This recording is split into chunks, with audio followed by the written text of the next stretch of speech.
Boa noite, sejam todos bem-vindos para o nosso estudo bíblico virtual. Nós temos alguns grupos de estudo bíblico aqui na comunidade da MEUC, em Pomerode, e não só em Pomerode, em toda a missão evangélica. E nós então decidimos, nesse período em que a gente não pode estar ou nas casas ou nos grupos por aí fazendo os estudos bíblicos, também aqui na sede da comunidade, então nós decidimos fazer de forma virtual. E aí então o horário que o estudo é lançado nas sextas à noite é o horário que o grupo aconteceria aqui na comunidade em Pomerode, na rua Luiz Abre 371. Os textos, ou o texto base que estamos tratando é o livro de Miqueias. E nesse momento nós estamos em Miqueias capítulo 5. E o texto para hoje à noite todo o capítulo 5 de Miqueias a partir do segundo verso. O verso 1 ele já apareceu um pouquinho assim no estudo da semana passada. Então o texto de hoje é Miqueias 5, 2 a 15. Nós não vamos fazer a leitura do texto, isso você pode fazer em casa, no teu cantinho, sozinho. Você pode parar o vídeo ou ler depois, né? Enfim, você pode fazer do jeito que você bem entender. Eu ainda quero ter um momento de oração, pedindo que Deus também dê do seu espírito, da sua calmaria interior para a gente, ao estarmos trabalhando o assunto da palavra do Senhor. Bondoso Deus, a Bíblia diz que a tua palavra é lâmpada para os nossos pés e luz para o nosso caminho. E eu peço que isso se torne verdade. Eu peço também que o Senhor nos abra o entendimento e o coração agora para acolher o que tens a dizer para cada um de nós. E nós oramos pedindo em nome de Jesus. Amém. Lembrando de que o livro de Miqueias, esse personagem, esse homem, ele viveu cerca de 700 anos antes de Cristo. Ali foi o período de atuação dele lá em Israel. O Miqueias ele viveu um período muito difícil, enquanto profeta, enquanto ser humano também. O povo vivia um distanciamento muito grande em relação a Deus, embora que eram o povo de Deus. E isso é alguma coisa significativa para nossos dias. Daria para dizer assim que o rótulo deles ainda era de povo de Deus, mas o conteúdo de vida não era mais.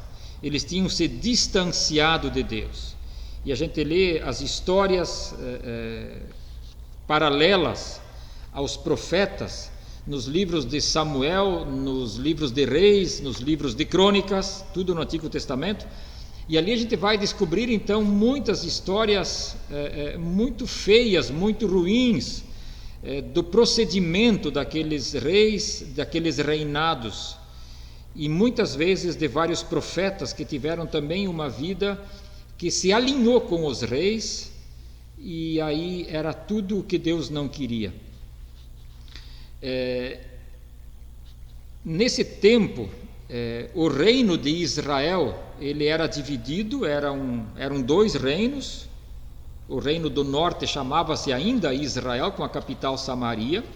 O reino do sul chamava-se Judá, com a capital Jerusalém. O Miqueias ele atua mais no sul, mas ele também tem alguma ação no norte. Então essa é a situação. E eu passo agora a descrever algumas situações, praticamente verso por verso, do texto de Miqueias capítulo 5, tá ok? Então vamos lá, Miqueias capítulo 5, verso 2, é uma passagem muito conhecida, a gente lembra desse texto todo ano, na época do Natal. Esse eu vou ler. Mas tu, Belém, Efrata, embora pequena entre os clãs de Judá, de ti virá para mim aquele que será o governador sobre Israel. Suas origens estão no passado distante, em tempos antigos. Isso Miqueias está dizendo, olhando para a frente, para o futuro de Israel. Isso significa um tempo de esperança, de alguma coisa nova. Por que alguma coisa nova? Porque nos capítulos 1, 2 e 3 de Miqueias, ele fala de que Deus teria contas a acertar com o povo, com o seu povo, com Israel, porque eles estavam vivendo de um jeito que Deus não concordava, não concorda. E agora, quando o texto fala em Miqueias 5:2, de que vai nascer alguém, vai nascer um governante, então significa que Deus está preparando novos tempos para o seu povo. E tem um detalhe muito interessante que ele fala de Belém Efrata. Isso era um lugarzinho tão pequeno que em vários trechos de descrições geográficas do Antigo Testamento esse lugar não aparece. Mas aqui ele aparece e Deus diz, olha, desse lugar, diríamos assim, insignificante, desse lugar que praticamente a geografia esqueceu, pois desse lugar virá o Redentor, virá o governante sobre Israel. Você já se deu conta de que muitas vezes de coisas insignificantes Deus faz coisas grandes? De coisas que a gente não dá atenção, Deus faz coisas que marcam a história, transformam vidas. De coisas que às vezes nós desprezamos, Deus faz coisas altamente honradas. E é o caso aqui, e é a história de Jesus. Jesus nasceu em Belém, e a Bíblia diz que as pessoas desprezaram ele.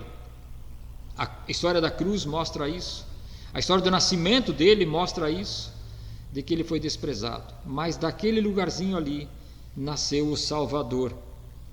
E eu penso isso também olhando agora para tempos de sofrimento nosso aqui no país e no mundo, com essa coisa do coronavírus. Deus tem uma história para conversar com a gente, Deus tem coisas para acertar com a gente. E eu penso que todas essas coisas, elas não são de graça de jeito nenhum.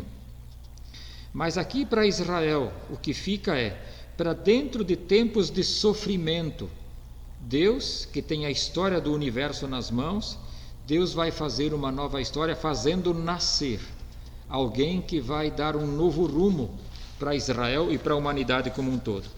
No verso 3, nós temos mais uma vez um olhar rápido, ele diz, um olhar rápido para tempos difíceis. Por isso os israelitas serão abandonados até que aquela que está em trabalho de parto dê à luz, ou seja, o tempo de coisas boas que ele anuncia no verso 2, ele ainda não chegou, vai ter um tempo ainda de abandono, vai ter ainda um tempo de dificuldade.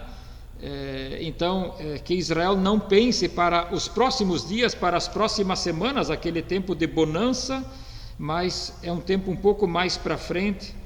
E olhando para a história hoje, então isso ainda demoraria 700 anos. E isso é impressionante. 700 anos antes de Jesus nascer, Deus já estava plantando esperança no coração daquela gente. Assim é Deus. Deus tem a história, toda a história, a tua e a minha, a história do universo, nas suas mãos. O que a gente pode e deve aprender nesse tempo é que aquilo que a gente já falou sobre isso nos capítulos 1, 2 e 3, fala-se de tempo de juízo, fala-se de tempo difícil, e a gente poderia pensar então assim, talvez você está pensando assim, mas como assim Deus, juízo, tempo difícil, Deus condenando, Deus permitindo tragédias? Sim, foi assim muitas vezes porque o povo se distanciou. Então Deus usou a sua disciplina para que aquele povo aprendesse a se voltar a Deus. Mas ainda não era tempo de restauração, era tempo de eles ainda passarem por perrengues, era tempo de eles ainda terem dificuldades na sua vida. Mas o que fica o castigo, o juízo, a disciplina não são a última realidade. A última realidade é a esperança que Deus planta no coração da gente. A última realidade é que vai nascer o Redentor, o Salvador. Naturalmente isso demorou um pouquinho, mas veio lá na frente.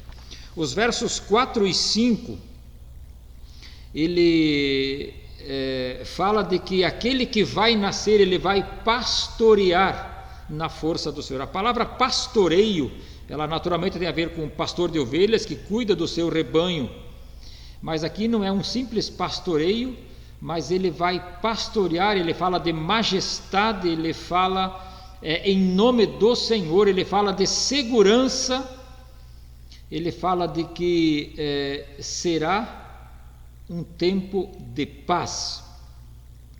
Enfim, o que Jesus traria, o novo tempo que Deus vai fazer com isso, é alguma coisa totalmente diferente, totalmente maior do que aquilo que eles tinham até então.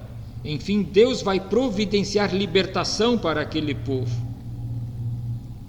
Naqueles dias eles ainda viviam, diz ainda no verso 5, quando os assírios invadirem a nossa terra e marcharem sobre as nossas fortalezas. Enfim, a questão da Assíria, que era uma ameaça, e é uma ameaça muito real, ela ainda não tinha acontecido. A Assíria, enquanto nação invasora, ela ainda viria. Aquela visão do verso 2, ela era lá para frente, lá para 700 anos, nós sabemos disso hoje, né? Mas o Miqueias, ele diz quando os assírios invadirem, e isso na prática aconteceu pouco tempo depois dele escrever isso aqui, ou seja, o Miqueias ainda vivenciou a invasão dos assírios. Então ele está lembrando isso, que ali ainda dentro Deus vai levantar contra eles 7 pastores e 8 líderes escolhidos, ou seja, também a invasão da Assíria, também o tempo de juízo, de castigo, de opressão que os tempos de invasão assíria irão trazer, também esse tempo não é a última palavra, mas sim aquilo que Deus está fazendo. É isso que Deus quer que eles entendam, é isso que é a marca daquela situação ali. Para a gente ter clareza, o exílio, a Assíria ainda não tinham vindo, mas ele diz quando eles invadirem, ou seja, é líquido e certo, eles virão, não era uma possibilidade. O castigo por meio da Assíria já estava definido no horizonte de Deus. E isso aqui me leva a uma reflexão, a uma espécie de excurso, a uma espécie de apêndice aqui.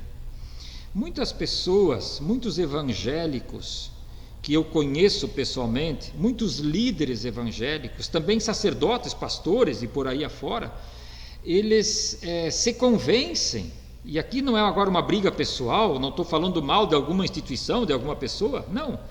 Mas muitos líderes se convencem, não, nós temos isso, nós temos essa história, nós somos a igreja X, o Y, nós temos esse e esse comportamento, nós temos essa conduta, portanto nada de mal vai nos acontecer.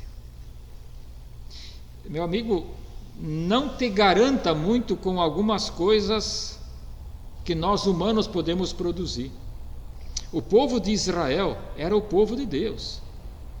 O povo de Israel, eles tinham lá dentro em Jerusalém o templo, e dentro do templo eles tinham o santuário, e lá no santuário, em Êxodo 25, é dito lá que lá é a morada de Deus. Pois agora pensa comigo, se Deus não poupou os israelitas, se Deus não poupou o templo, se Deus não poupou a cidade de Jerusalém, que era a cidade de Deus, você acha, pensa comigo, você acha que por causa de algum ritual religioso que a instituição na qual você serve, ela estaria em condição melhor do que estavam os israelitas daqueles dias? Isso não é uma ameaça minha, eu não tenho prazer de dizer essas coisas, mas é alguma coisa para a gente colocar as barbas de molho. Ou seja, não dá para levar a Deus no bico, não dá para brincar com Deus. Isso aqui é tudo muito sério, tá ok? A gente precisa considerar isso daí. Miqueias tem clareza, o juízo virá, A Assíria já está no horizonte da história. Por quê? Porque o povo de Deus não vivia mais como tal. Eles apenas tinham o rótulo de povo de Deus, mas a conduta era outra. A partir dali, nós vamos então dar uma olhadinha para, deixa eu ver aqui, os versos 7 e 8. Antes disso ainda, uma perguntinha para a gente, né? Lembrando esse fato de que a Assíria iria tomar conta e tal. Mais tarde, essa Assíria, ela também despencou no cenário mundial. E aí entra a Babilônia. A Babilônia também despencou. E aí entra o Império Medo-Persa. E assim sucessivamente outros impérios. Nos dias de Jesus era o Império Romano. E a pergunta é: cadê os grandes impérios da antiguidade? Cadê? Todos eles despencaram. E aquilo que Deus é, aquilo que Deus diz, aquilo permaneceu. E isso precisa nos deixar antenados para o agir de Deus. Tá ok, queridos? Nos versos 7 e 8, ali nós temos uma outra menção, e ali falam-se de duas figuras antagônicas. Ele fala do remanescente de Jacó, que no meio de muitos povos será como orvalho da parte do Senhor, isso no verso 7, Miqueias 5, 7. E no verso 8, ele fala a mesma coisa, só com uma figura totalmente oposta. O remanescente de Jacó, no meio de muitas nações, ele será como um leão. No 7, ele será como orvalho. No verso 8, como um leão. Qual é o sentido dessas duas figuras tão antagônicas, uma vez que elas se dirigem ao mesmo povo, ao povo de Israel, ao povo de Jacó, era um outro nome para Israel também. O entendimento aqui é que lá na Palestina, por exemplo, é muito seco, é um clima de deserto, é uma realidade de deserto. E o orvalho lá, ele, além de abundante, ele é altamente importante para eles. Ele é muito precioso para eles. Então, num primeiro momento, o entendimento é o seguinte: a figura de Israel é uma figura boa entre os povos, depois que Deus vai agir no meio deles, tão boa quanto o orvalho é bom para as plantas. O orvalho significava a esperança, significava a vida, significava continuidade, significava prosperidade. Então a nação de Israel, ela ainda seria uma nação próspera, ela ainda seria uma nação que seria bênção na vida dos outros povos. E isso lembra aquilo que nós lemos lá em Gênesis 12, quando Deus chama o Abraão e funda, por meio do Abraão, Deus funda a nação de Israel. Quando Deus diz para ele que ele deve ser uma bênção e todos os povos por meio dele seriam abençoados. Aqui temos essa conexão com isso daí. A figura do leão, o leão é um bicho que a gente sabe, ele não apenas ameaça, ele não apenas ruge, ele pega no pesado mesmo. Então aqui nós temos essa figura do juízo. Qual é que é a relação orvalho e juízo, orvalho e leão? Tempos de bem-aventurança e tempos de juízo. Eu penso que não é difícil de entender. Quando o ser humano não quer as dádivas de Deus, essas dádivas de Deus que a priori são bênção, então elas se tornam juízo. Quando o ser humano não quer o orvalho de Deus, a graça de Deus, o evangelho de Deus, ele vai ter que se entender, por assim dizer, com o leão de Deus. Ele vai ter que se entender com o Deus que também executa juízo, com o Deus que também executa disciplina. Isso faz muito sentido olhando para a história de Israel, olhando para a história do mundo, né? Quando nós desprezamos Deus, nós colhemos algum tipo de consequência disso. Isso não passa batido, não. Aliás, a Bíblia diz que de Deus não se zomba, né? Gálatas capítulo 6 conta essa historinha aí. No verso 9, estamos em Miqueias capítulo 5, né? No verso 9, nós temos essa figura de nações que Deus usa como o seu chicote para disciplinar o seu povo de Israel. É uma figura não muito agradável, por assim dizer, mas o sentido disso é de que Deus é soberano, Deus é Senhor sobre todas as coisas. E Deus pode usar situações contrárias, inclusive à moral e à ética, para trazer vida e disciplina, aliás, disciplina e depois vida correta para o seu povo. E foi assim com Israel. Deus usou a Síria, já falamos nisso hoje à noite aqui, Deus usou a Babilônia, Deus usou depois o Império Medo-Persa, Deus usou depois o Império Romano para trazer disciplina sobre o seu povo, sobre os seus filhos, sobre a igreja muitas vezes. Mas essas nações, isso aparece a partir do verso 10 então, também essas nações não passam batido aos olhos de Deus. Deus vai também acertar com eles. Deus também vai ter uma conversa de pé de ouvido com eles. E isso tudo evidencia que Deus criou o mundo e Ele é o dono das nações. Deus é o Senhor dessas nações, Ele sustenta elas. E Deus é aquele que um dia também vai exigir prestação de contas com todas essas nações. Isso, meu amigo, nós não podemos perder de vista de jeito nenhum. E é isso que nós devemos ter em mente, devemos ter na nossa percepção quando olhamos aqui para esses textos de Miqueias, para essa história onde Deus usa a Síria, depois a Babilônia, para trazer o seu chicote para a nação de Israel, para muitos anos depois. Israel então voltar do exílio e voltarem como uma nação restaurada. E então Deus fez neles e por meio deles algumas coisas muito interessantes. A partir do verso 10 ainda nós temos ali uma outra situação, quando Deus diz: naquele dia, declara o Senhor, matarei os seus cavalos, destruirei os seus carros de guerra. Cavalos e carros de guerra eram armas modernas para as guerras daquele tempo. O que Deus está dizendo é o seguinte: aquilo que de mais moderno vocês têm, aquilo que é tecnologia de ponta na vida militar, Deus pode destruir. E aqui nós teríamos muitas e muitas histórias da Bíblia para contar. Eu só vou lembrar uma delas. Quando Israel saía do Egito, estavam atravessando o mar, então vem o exército egípcio atrás deles, e a Bíblia conta que todo aquele exército pereceu no mar.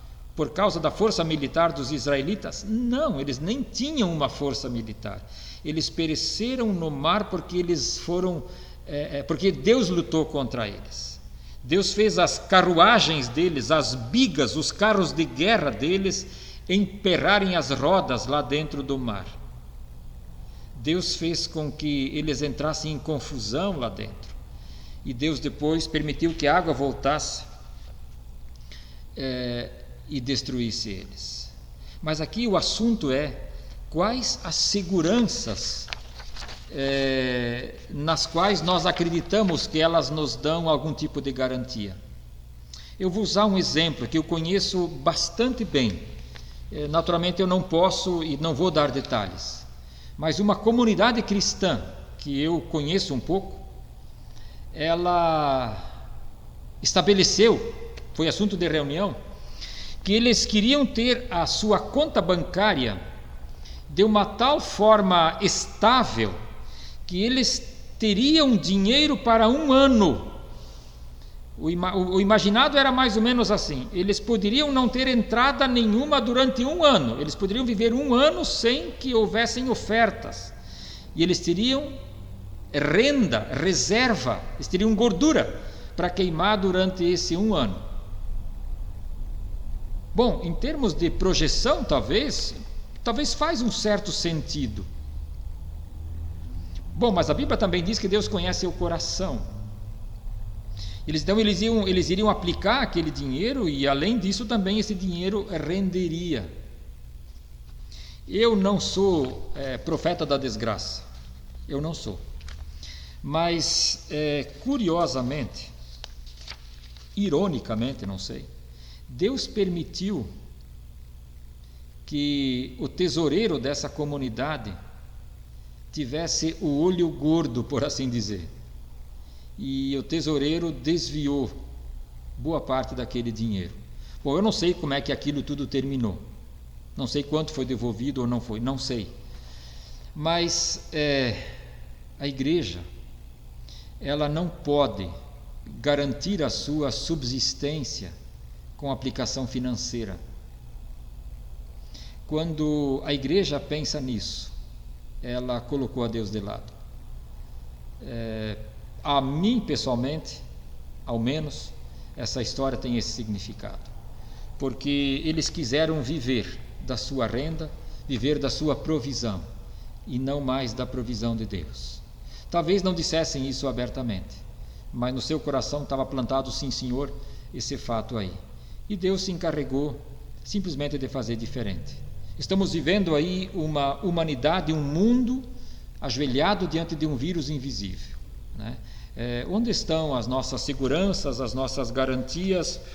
Assim foi com grandes povos antigamente. Assim foi com Israel, que dizia: nós temos Deus morando em nosso meio, está tudo certo, está tudo garantido, o templo está aqui, Deus está no templo, está tudo certo. Não estava tudo certo não, né?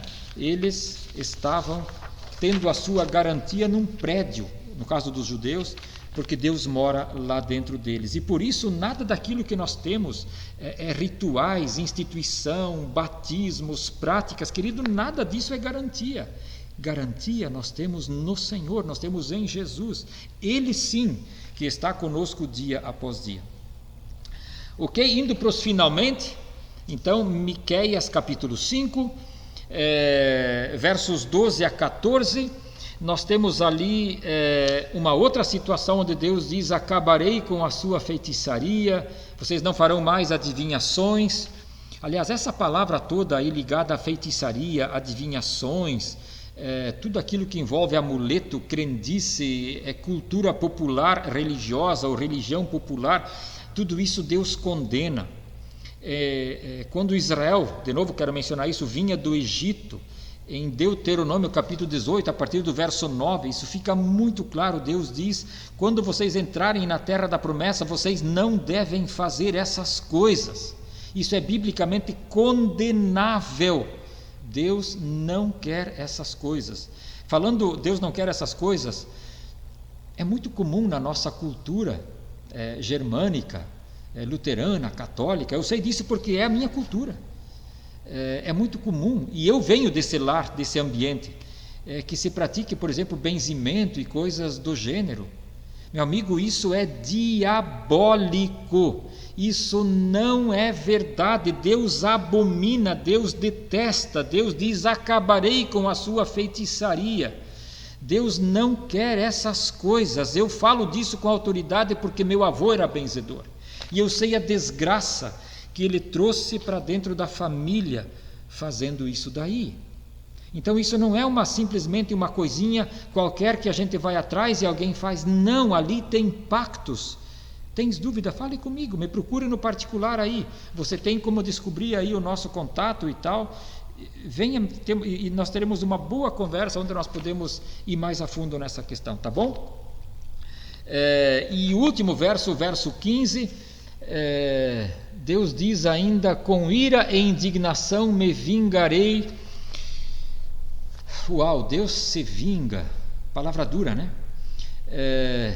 Deus fica irado, Deus está indignado com as nações que não lhe obedecem. Sim, Deus pode fazer porque Ele é Deus. A Bíblia chega a dizer que Deus tem ciúme. Sabe por quê? Porque só Ele é Deus. E quando o ser humano se apaixona por outras coisas que não são Deus, então o ser humano está traindo Deus. E é muito curiosa a figura que a Bíblia diz, que aliás a Bíblia usa, enfim, ela diz, quando ela fala da relação do ser humano com Deus. Ela usa a mesma figura da intimidade conjugal. Deus diz que o ser humano, quando ele ama outras divindades, a Bíblia diz que Deus está, aliás, que o ser humano está adulterando em relação a Deus. Essa é a figura que a Bíblia usa. Ou seja, quando nós não temos a Deus como prioridade, então nós estamos traindo Deus. E assim como o nosso cônjuge teria ciúmes, e teria motivo de ter, quando a gente arrasta a asa por uma outra pessoa, assim Deus tem ciúme quando nós nos enamoramos por coisas, quando nós nos enamoramos por falsas garantias, e quando nós perdemos Deus como nosso, aquele que deve ser o centro da nossa caminhada, da nossa existência. Que Deus te abençoe, que Deus te guarde. Se você se sentiu incomodado, provocado, a intenção do estudo bíblico é também essa, me procure no particular. Se você se sentiu incomodado, não foi a minha intenção de incomodar você pessoalmente, mas eu também não quero me furtar de falar a verdade, porque um dia Deus vai me cobrar se eu não falar a verdade. Eu não posso poupar aquilo que Deus me manda dizer. E essas coisas que eu mencionei, que são diabólicas, sim, elas são. Essas coisas de que às vezes instituições jogam por baixo, no sentido de que tá bom assim, meia boca tá bom. Não, não tá. Deus quer exclusividade, Deus quer o nosso coração. Que Deus te abençoe.